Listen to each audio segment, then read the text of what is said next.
In episode 14, we were introduced to Black Cube, which is a group of ex MOSSAD agents who hire themselves out to the filthy rich, basically. And we were introduced to several, let's say, identifying factors of how they operate.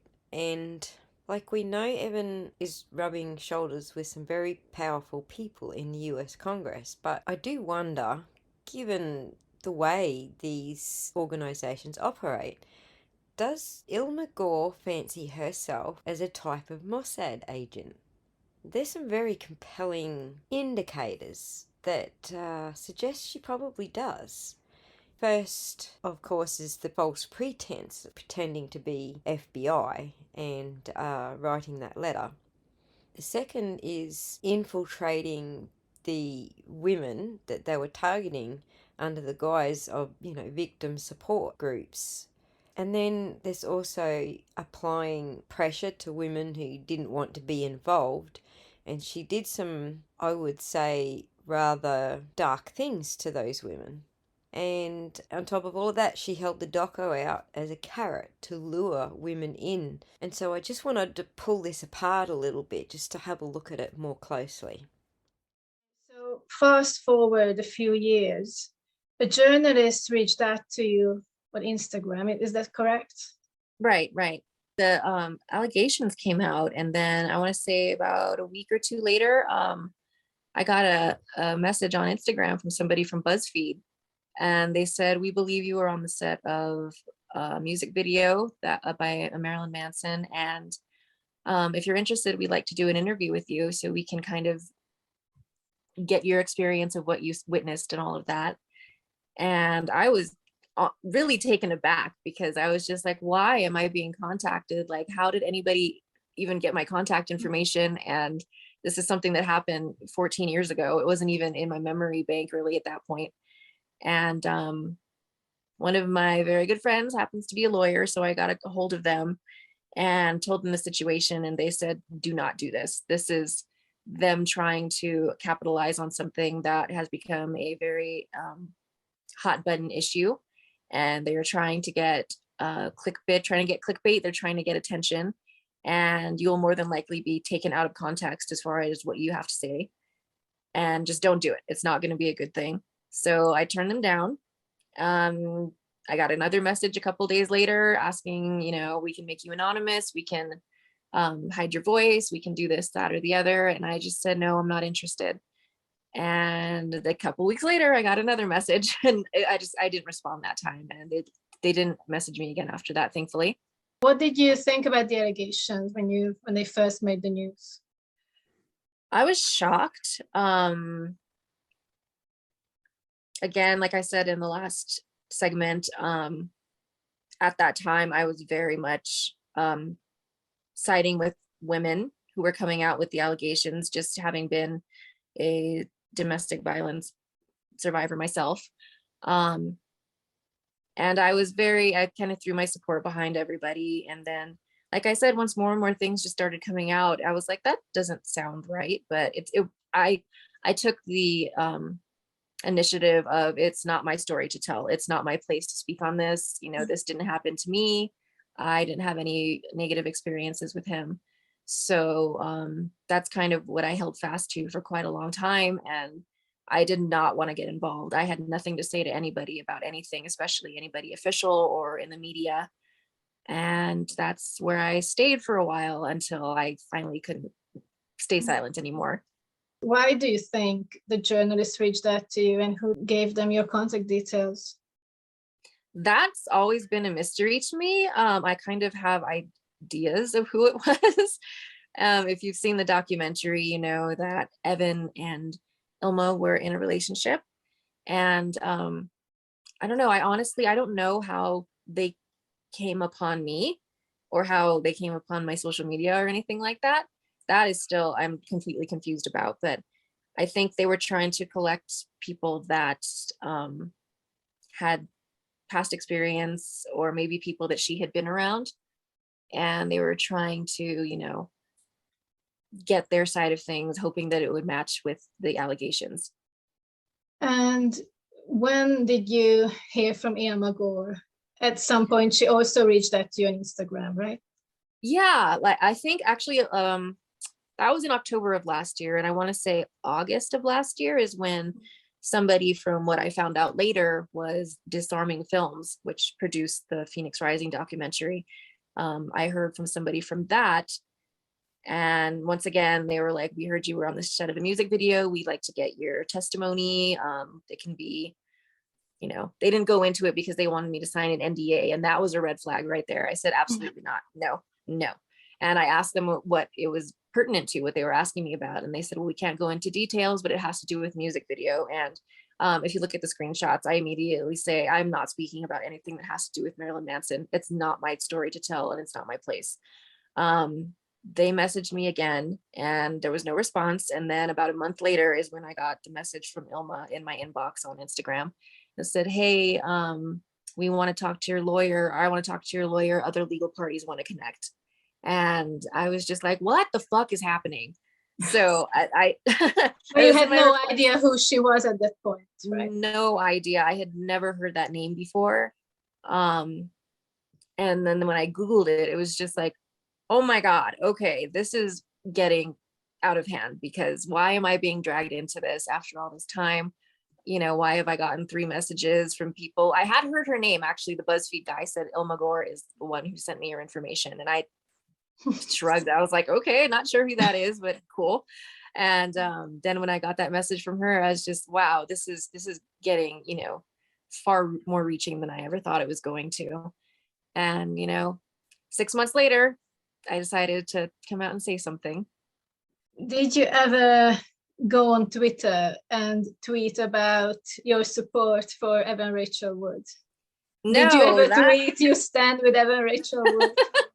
No, that whole thing, I'm still like, it's amusing to me still. I mean, it's an invasion of privacy, whoever did hack into my Twitter account, which is hilarious because I never even used my Twitter account. It was just kind of there. And I would get like a notification once a year and be like, oh, I have a Twitter. Okay. And then I would not do anything with it. So the fact that somebody was on my Twitter posting erroneous things, I was kind of just like, wow, do we have to do this? I hardly even had any followers on there because I never posted anything. But, and then the whole thing with the Quaaludes we spoke of on my interview with Kristen, that was hysterically funny to me. But I never posted anything that had to do with any of that on my Twitter at all. And now we know that Ilma Gore has a background in computer science, IT stuff, and she's known to have hacked several people's social media accounts. She apparently also created fake email accounts for Manson and tried to incriminate him in various ways. So I think we know who hacked your Twitter, but it just seems like such a weird and ridiculous, like pathetic thing to do. Like, why would you even do that? I don't know. That's what I've been asking myself since it happened. You know, I'm just like, why even bother? I mean, I don't know. The whole thing is just confusing to me. And you never responded to her message either, right? No. It's still in my request box on my Instagram. Actually, I didn't acknowledge that it was there, but I took screenshots of everything that I had gotten. Obviously, I wasn't planning on coming out to speak to anybody, but you know, just in case I needed them for something.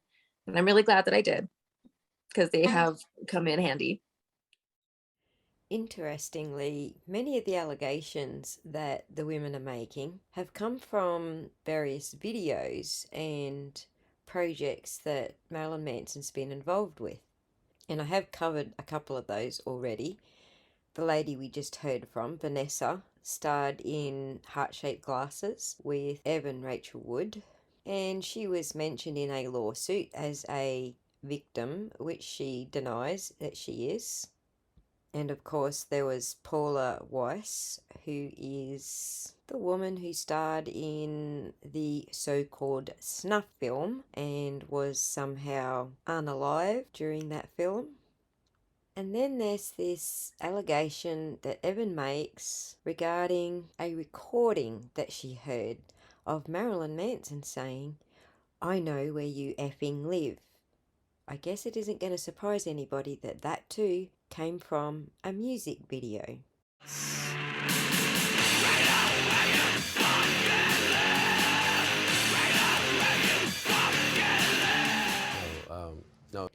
Elmer Gore is running all over the place, spray painting graffiti all over his art and weaponising it against him.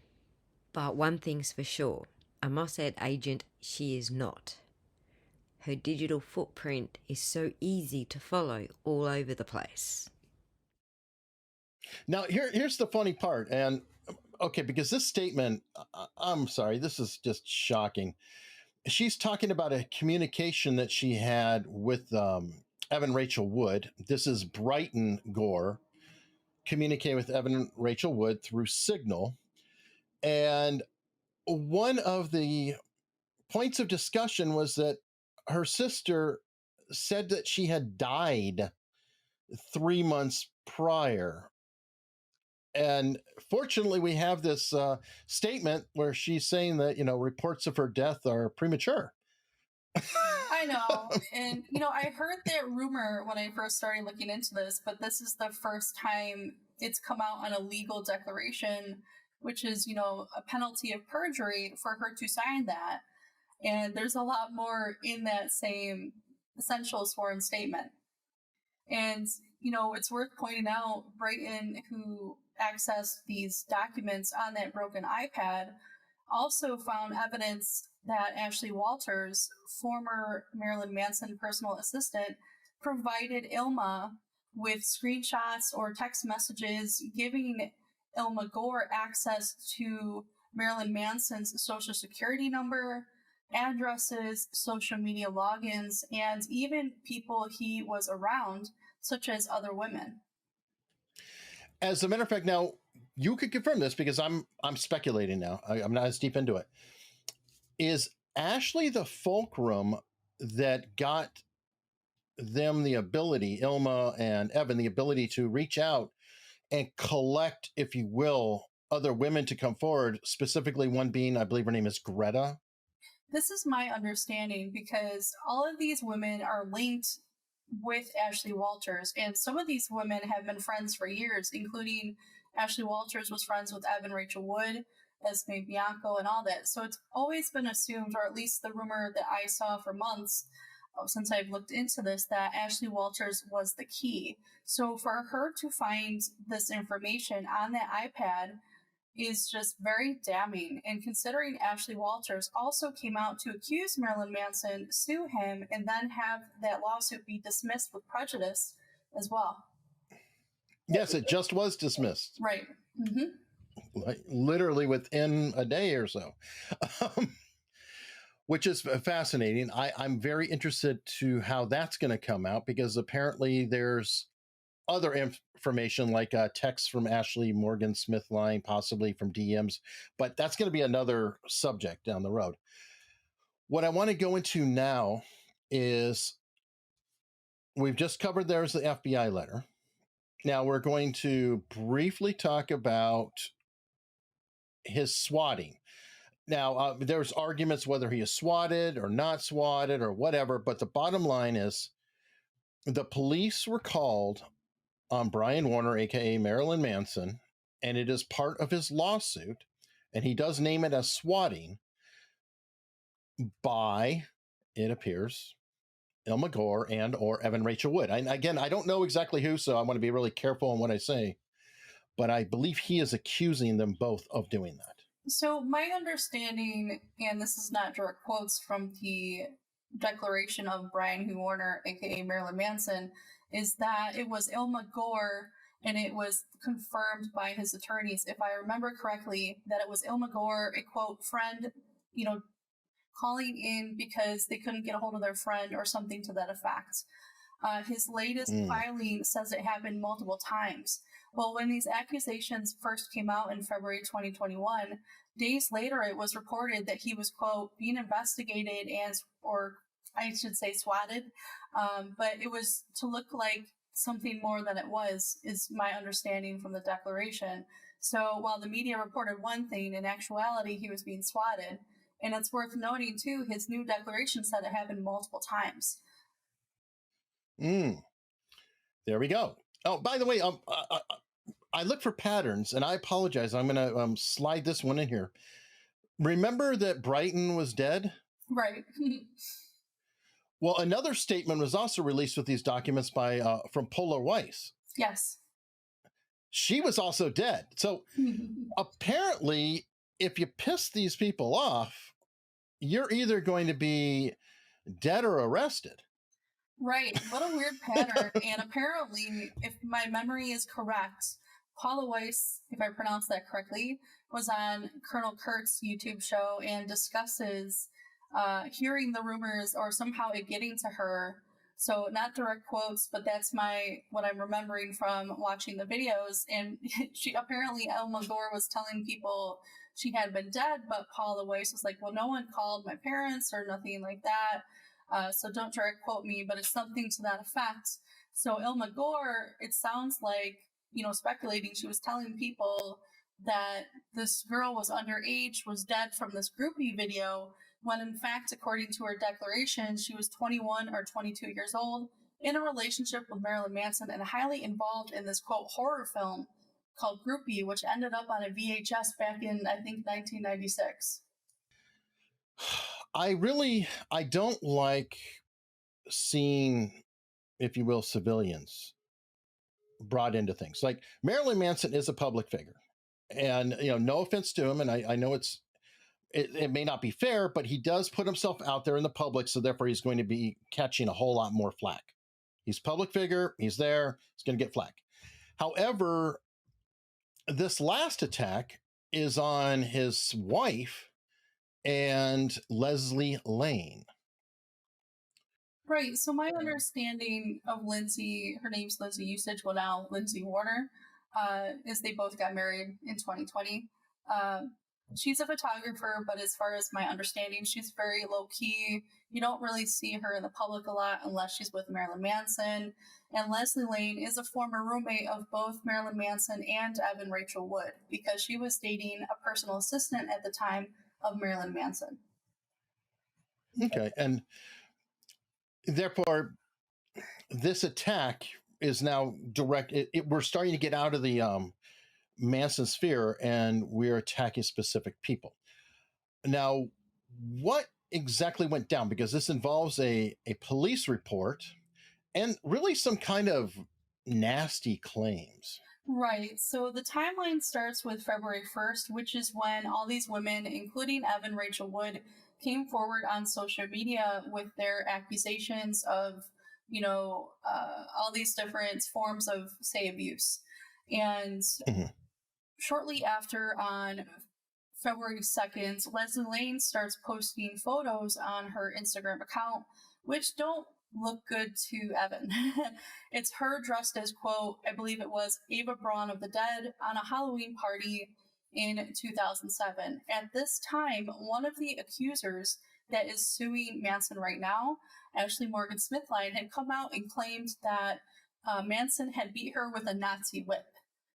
This was the first kind of story we had heard about Nazism or anything, was from Ashley Morgan Smithline.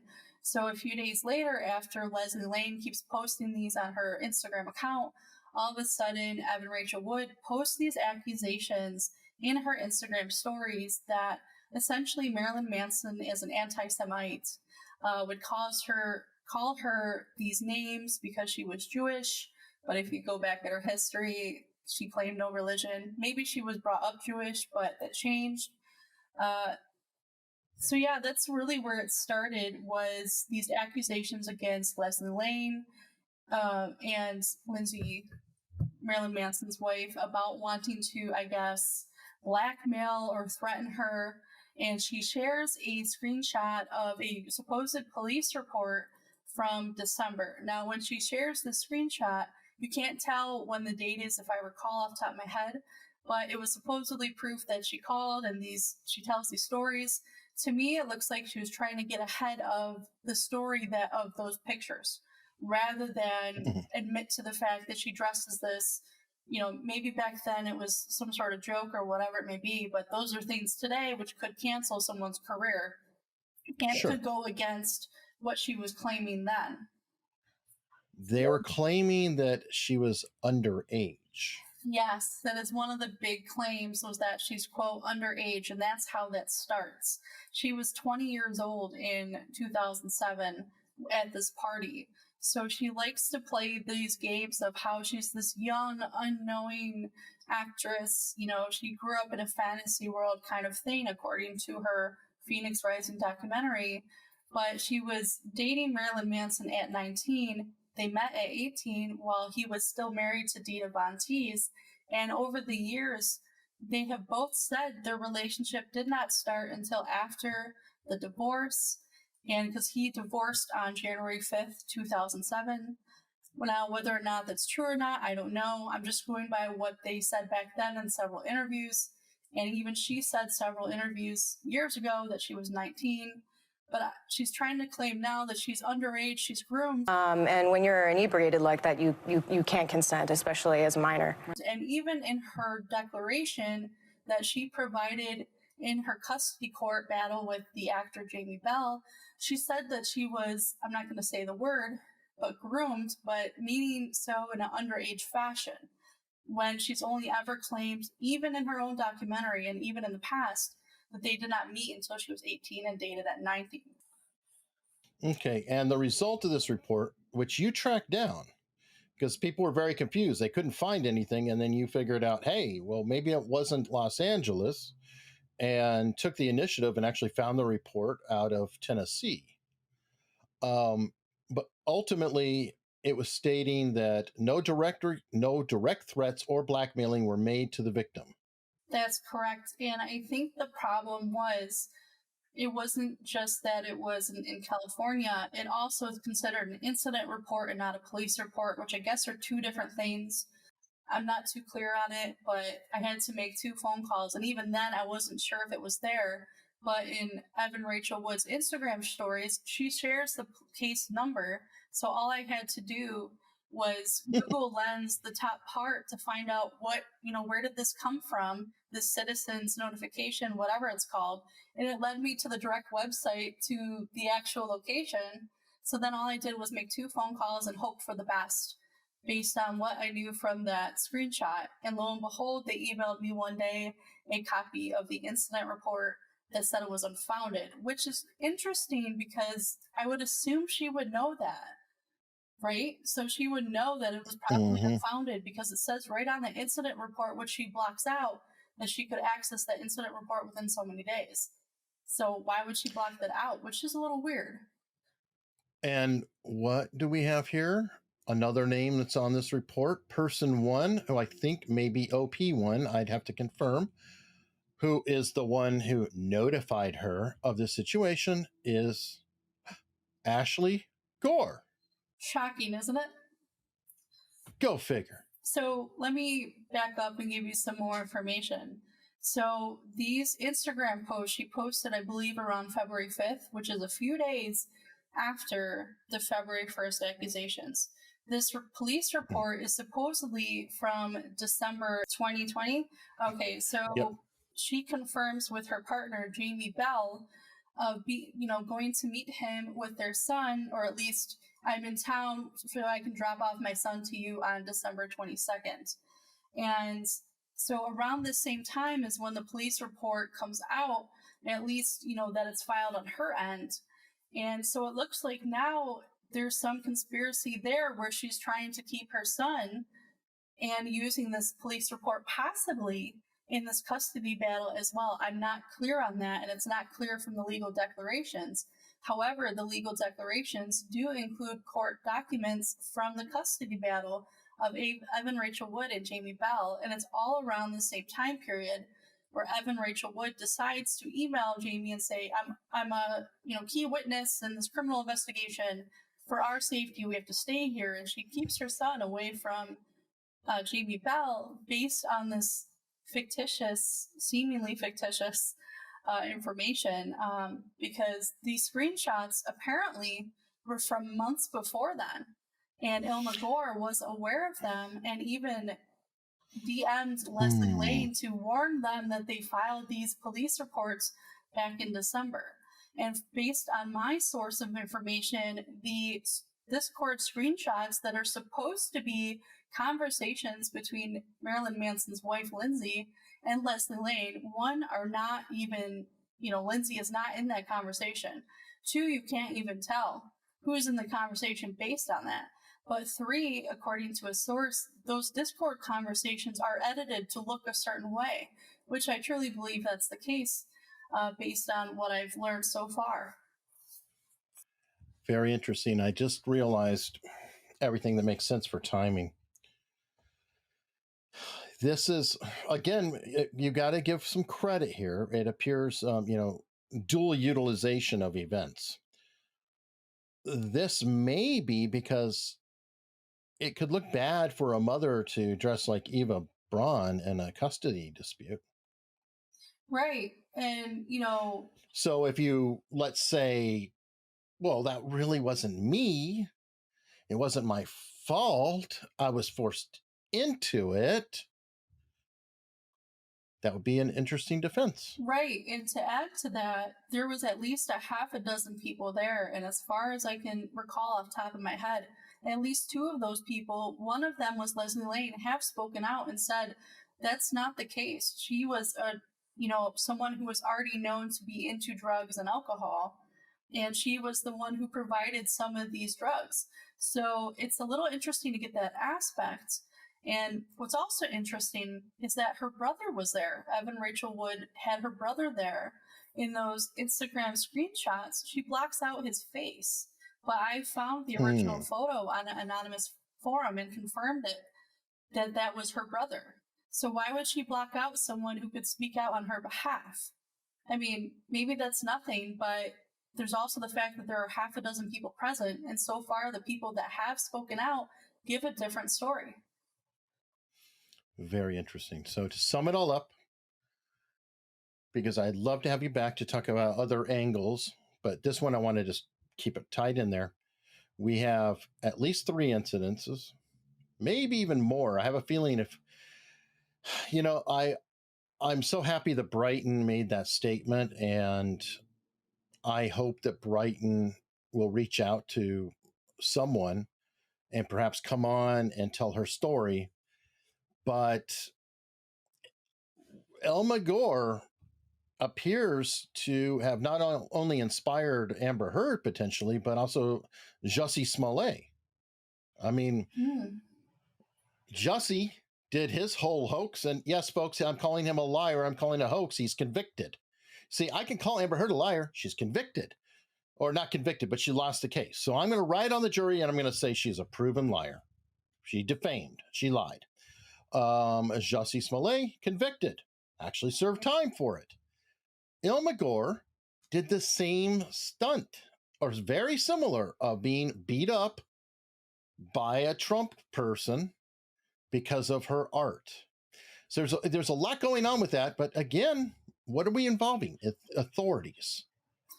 Right, and it's really hard to tell, what we're going to find out next, because it seems like any time more court documents drop, we're learning something that just blows your mind.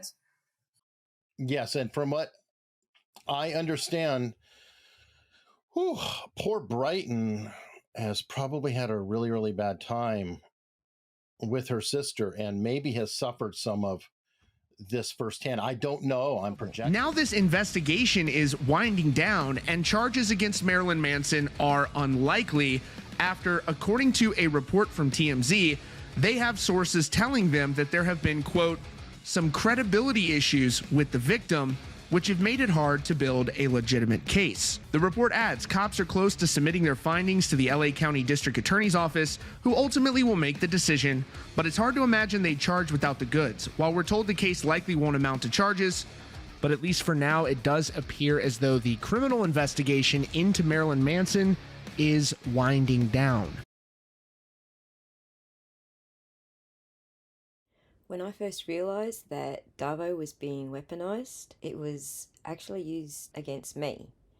I had posted a comment on Twitter about being a survivor, and some person I don't even know basically accused me of using Davo against... I didn't even actually name my abuser or anything. I was just stating that I was a survivor. But that was the general accusation that was levelled at me.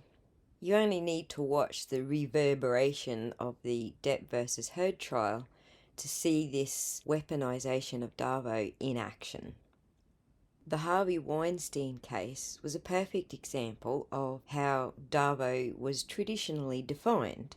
It's a blame-shifting tactic where the abuser absolves themselves of responsibility and the target blames themselves. Another great example of the traditional DARVO tactic was seen in the Gabby Petito case, where we witnessed her on police body cam blaming herself for what went down. To understand how it can be weaponized, you first have to understand what it actually is.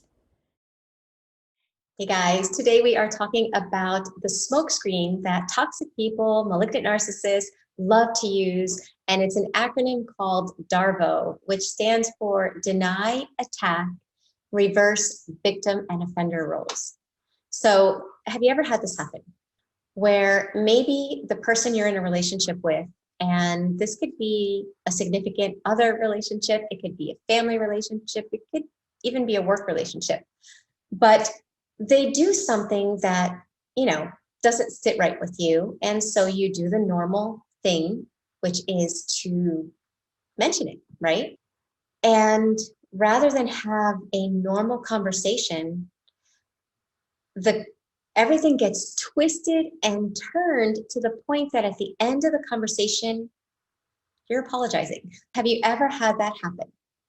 Well, in this video, I'm going to explain how toxic people, namely malignant narcissists, love to use this tactic for that very purpose. So that the second you are kind of whistleblowing or calling them out for their bad behavior, everything gets twisted and turned to the point that you actually feel like the bad guy.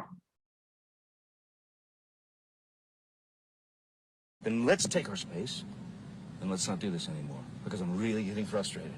And I'm really, really, really sick of this argument. Stop, I'm sorry. Okay, so let me go, and you go, and I'll speak to you in a couple hours. Okay?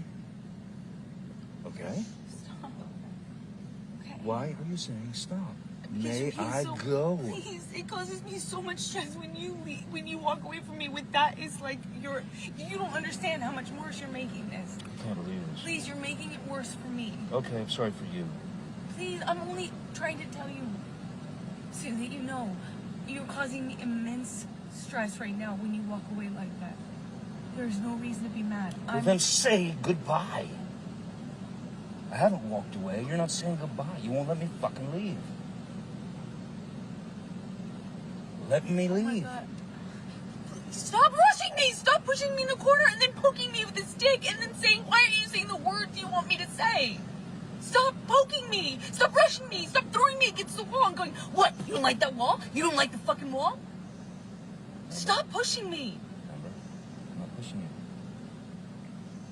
I'm not rushing you. I said, I need space. I don't want this conversation anymore right now. I need space. And I will take my space. Whether you like it or not, I will take it. And you will take your space. But if you keep halting I'm not doing anything this to you. and continuing I'm with not the rhetoric, continuing it. I'm begging you to stop. I don't. Okay, stop. I'm stopped. Stop. Now I have to go. Okay? So we will speak to each other in a couple of hours. Okay? I hope you have some kind of revelation that makes you feel better. You know? I hope I do too. But we'll just see when I get home. We'll just talk, or we won't talk, or we'll finish this, or we won't finish it.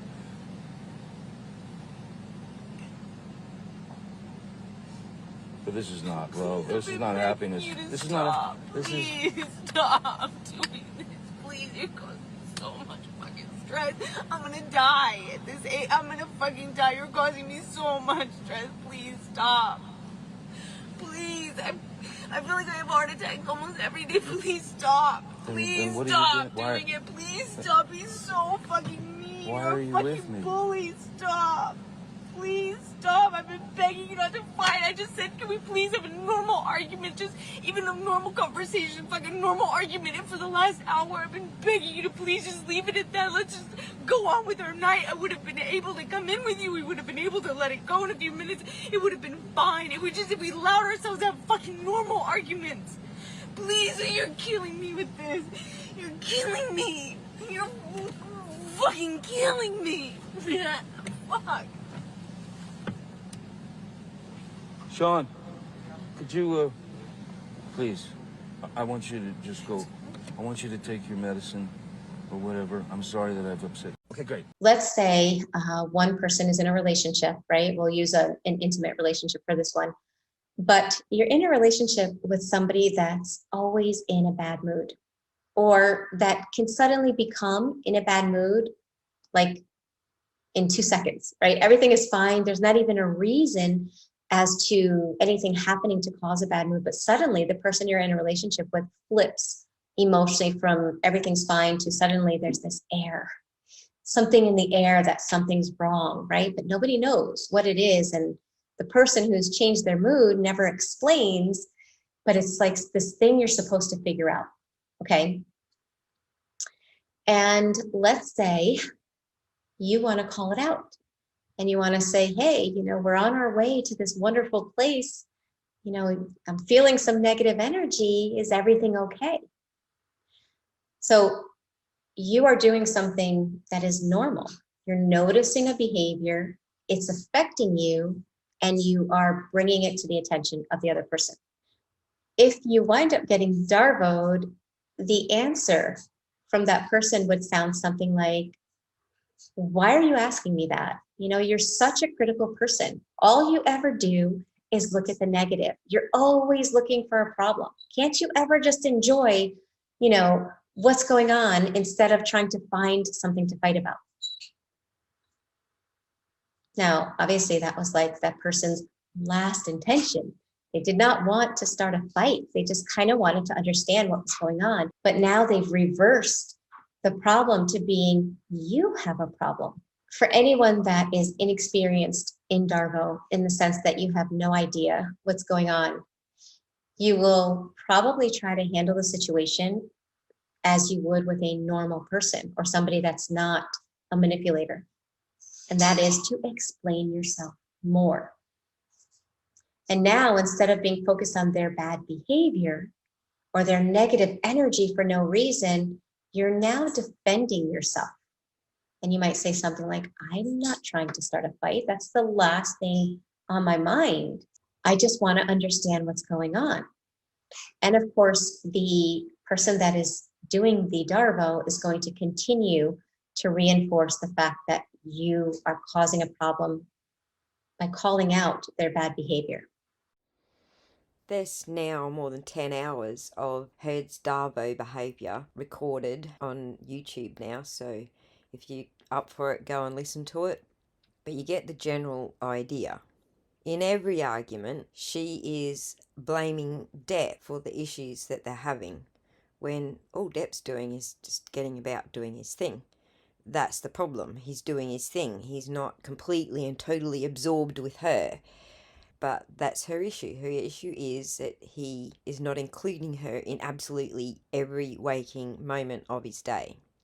And so you see this Darvo effect happening in pretty much all of their arguments, where he stays calm, he states the issue, she argues it's all his fault, he restates the issue, she denies that she's got anything to do with it, he restates the issue, and it goes on and on. If you're up for it, 10 hours worth.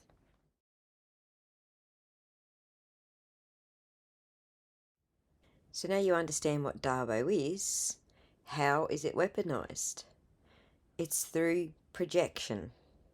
We saw this pattern emerge in pretty much all of Amber Heard's attacks on Johnny. Whatever she was doing, she was accusing him of doing.